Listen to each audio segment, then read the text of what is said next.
हम तो के बिहार लेके चले के चाहत हई। हम वहाँ तारा के अपन मेहरारू बनाए।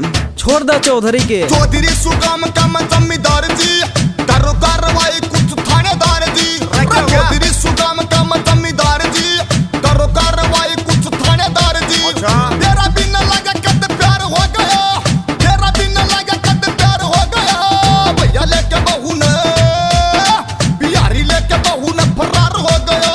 भैया लेके बहू ने फरार हो गया। दुर्गा जी पूरी कहानी बता क्या चक्कर था। चौधरान सुनत बालू की नहीं, हम तारा से बहुत प्यार करत हई। तन का काला वो मन का बिगाड़ा था, वो बिहारी देखो पक्का साला। रे बिहारी तो काला होया करे और क्या अंग्रेज होया करे। हाँ, तन का काला वो मन का बिगाड़ा था, वो बिहारी देखो पक्का साला। पूरा था बिहारी एतबार हो गया, पूरा था बिहारी एतबार हो गया। भैया लेके बहू ने, बिहारी लेके बहू ने फरार हो गया।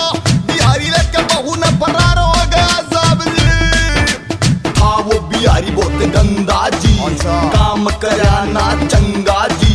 मेरी बहू के लिया चक्कर था, इसलिए घरा वो रंदा जी। चंटी ला गया मेरा मोटी, ठप कर गया सब धंधा जी। दूध प्यावा उसने वगैर चीनी, मेरे तदे वह थी लासी वाह।